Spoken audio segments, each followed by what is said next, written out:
O homem não vive somente de pão, mas de toda a palavra da boca de Deus. Glória ao Pai, ao Filho e ao Espírito Santo, como era no princípio, agora e sempre. Amém. Mateus 9, 9 ao 13. Naquele tempo, Jesus viu um homem chamado Mateus sentado na coletoria de impostos e disse-lhe: Segue-me. Ele se levantou e seguiu a Jesus. Enquanto Jesus estava à mesa, em casa de Mateus, vieram muitos cobradores de impostos e pecadores e sentaram-se à mesa com Jesus e seus discípulos. Alguns fariseus viram isso e perguntaram aos discípulos: Por que vosso mestre come com os cobradores de impostos e pecadores? Jesus ouviu a pergunta e respondeu: Aqueles que têm saúde não precisam de médico, mas sim os doentes. Aprendei, pois, o que significa: quero misericórdia e não sacrifício. De fato, eu não vim para chamar os justos, mas os pecadores. Palavra da salvação. Glória a vós, Senhor. Vemos aí o chamado de Mateus e, entre tantas nuances que o Evangelho nos propõe, que se nos apresenta, me parece que hoje, olhando o Salmo, olhando a primeira leitura do profeta Amós, a liturgia, a palavra de Deus nos propõe uma reflexão sobre as escolhas da nossa vida. Mateus estava trabalhando, estava na sua profissão, era uma profissão rejeitada, era uma profissão mal vista, né, principalmente pelos fariseus, pelos judeus, porque o cobrador de impostos ele não apenas cobrava aquilo que o Império Romano exigia, mas em cima do valor que o Império pedia, ele cobrava a sua comissão, digamos assim, a sua parte. E muitos eram injustos nisso. Então, e além de estarem a serviço do Império Romano. Então era uma profissão muito mal vista, muito rejeitada. No entanto, Jesus acolhe, Jesus chama também a eles, chama também a esses, aos que exerciam essa profissão.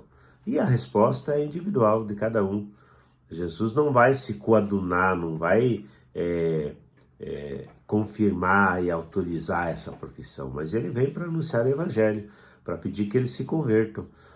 Olha, alguns, Mateus é o caso, né, deixou a sua profissão e foi seguir Jesus somente no Evangelho. Quem sabe quantos desses cobradores de impostos que sentaram-se à mesa com Jesus, que ouviram a sua palavra, que passaram a ser honestos, a ser mais justos, a ser até mesmo mais misericordiosos na sua profissão. Então, esse é o primeiro sentido do Evangelho. Devemos ler estas entrelinhas, ler essas possibilidades. Se Jesus vem, senta com eles à mesa, fala do reino de Deus, fala da salvação para eles, é para converter o seu coração, para que eles mudem de conduta. Não significa que todos nós que ouvimos o Evangelho vamos ser chamados também a abandonar nossas vidas, nossas casas, nossas famílias, para viver só na evangelização. Não é o caso. É o caso de sermos evangelizados para mudar nossas condutas, para buscar viver no nosso trabalho, naquilo que fazemos também, a justiça e a misericórdia. Nesse sentido, nós olhamos, se olharmos a primeira leitura, Amós vai fazer não é um desabafo, né, mas um alerta aos comerciantes, aqueles que só pensavam em ganhar dinheiro. Ele diz assim: ouvi isto, vós que maltratais os humildes e causais a prostração dos pobres da terra, vós que andais dizendo: quando passará a lua nova para vendermos bem a mercadoria, e o sábado para darmos pronta saída ao trigo, para diminuir medidas, aumentar pesos e adulterar balanças, dominar os pobres com o dinheiro e os humildes com um par de sandálias, e para pôr à venda o refúgio do trigo? Ou seja, só pensava em comercializar e mais ainda, comercializar com desonestidade, né?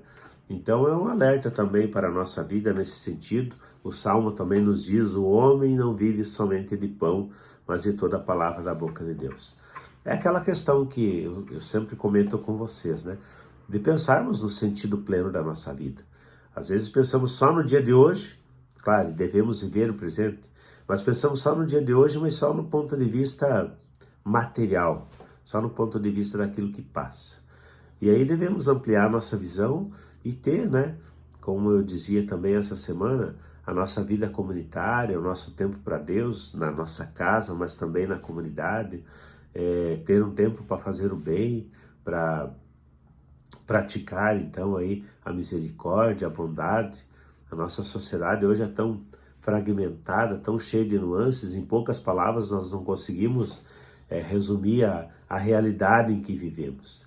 Mas devemos buscar então isso, né? Ouvir a palavra de Deus, deixar que ela nos toque.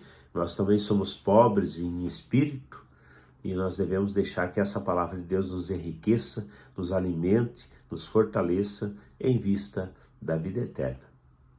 Um dia abençoado e iluminado para você, que o Espírito Santo te fortaleça, te ilumine e te conduza.